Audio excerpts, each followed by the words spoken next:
Hi, my name is Jordan. I am the program co-chair for #CAP in Alpha Kappa Alpha Sorority Incorporated Rho Theta Omega chapter.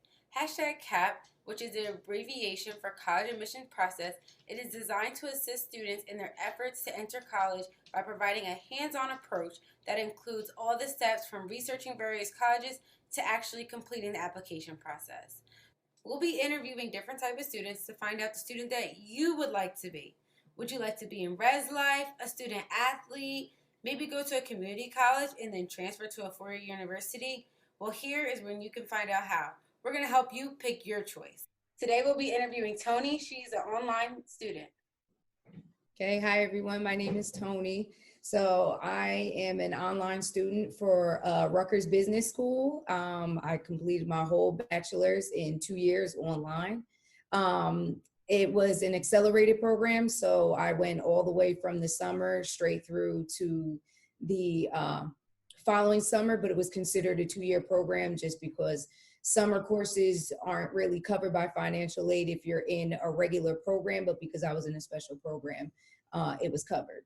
So, is there any different learning style that you had to adapt to being an online student?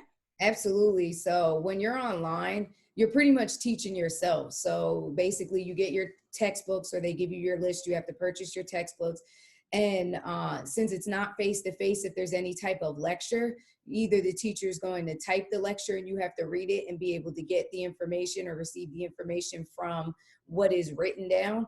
Or if there's any type of a lecture, they'll video their lecture and you have to watch it. So you're pretty much teaching yourself, and any questions that you have, you're going to have to either email the professor or you're going to have to, speak among your fellow classmates to see if you guys can come up with a common ground and understand the work. How did you meet your classmates through the online?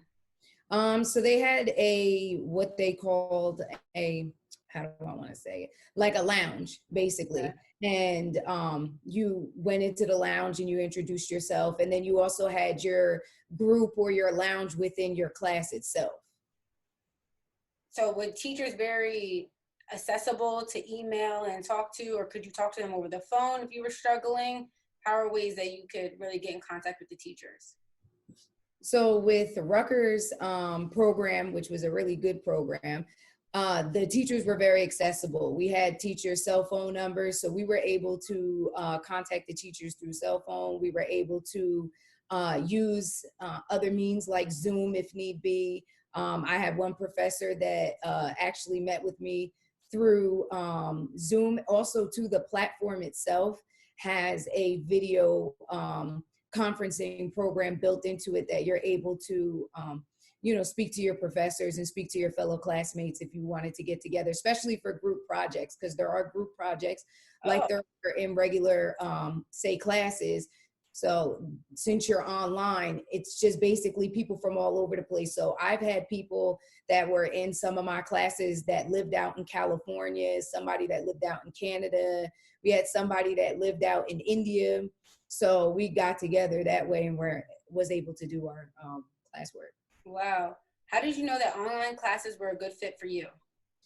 So for me, online classes were a good fit for me because I had to work every day to be able to pay bills and stuff. So for me, it wasn't an option. And I started my career pretty early, earlier than I actually really wanted to. I started working for the sheriff's department at 21, and I didn't start actually Rutgers till 25. So for me to just quit and leave, it wasn't an option. I already had my pension set in place. I already had my years. I was pretty much, vested in. So it just wasn't ideal for me to just get up and walk away at that point. So I needed an option that would be able to fit in which this program, and online learning really does fit in because of the flexibility. Do you have any stories to tell us about online learning? I have plenty of stories. One story that I do tend to tell people all the time is that if you're looking to get into online learning, you need to be disciplined. Number one, hands down. I thought that I was going to be disciplined. I went to community college a little bit beforehand. I took 1 or 2 online courses. So I figured, hey, I could do the online thing. But once you get into university classes, these are like your level, 2 to 500 courses. Once those hit online, it's a whole nother ballpark. So my first semester, which was my summer semester, I failed the class because I just wasn't able to keep up.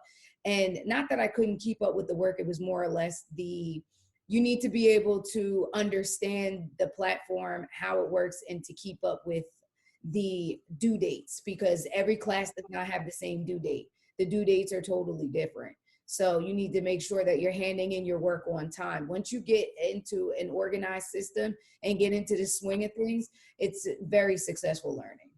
How would you suggest someone become organized, like in their online classes, with dealing with different due dates and all that stuff? How would they stay organized?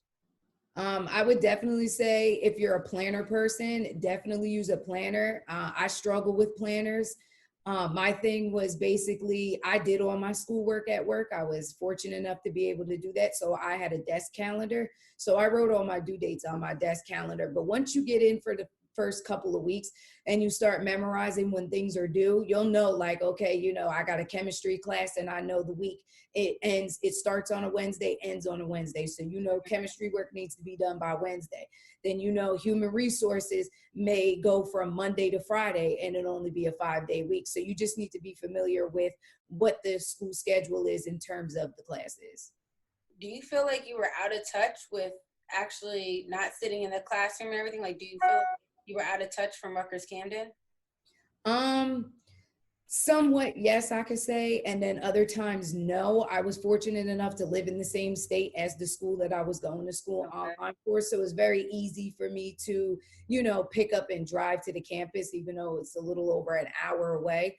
I do know from speaking to other classmates, the ones that lived in California and out of country, for them, I would say it probably was a little bit more of a struggle because it wasn't as easy for them to just jump in a car and just, drive to the school. So I was able to get, I would say, a little bit of campus life just because I could pop on campus anytime I needed to. Okay. Do you know of any of those students if they participated in graduation? Not that I know of at all. If anybody did, usually I would say maybe the sad thing with online classes is that, you see this, you speak or interact with the students online, but once the class is over, sometimes you do lose touch, because one thing I will say with online classes is you don't get that personal connection with people as you would, face to face. Oh, well, thank you, Toni. This has been great. Any last tips or advice?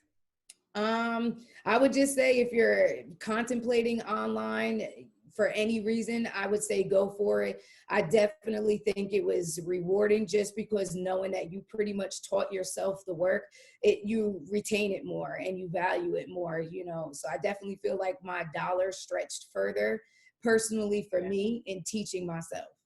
But it was definitely hard, but it was worth it in the end. Right. Oh, thank you, Toni, so much. You're welcome. Thanks for having me. Thank you for tuning in. I hope this helped you make your decision if you would like to be an online student. See ya.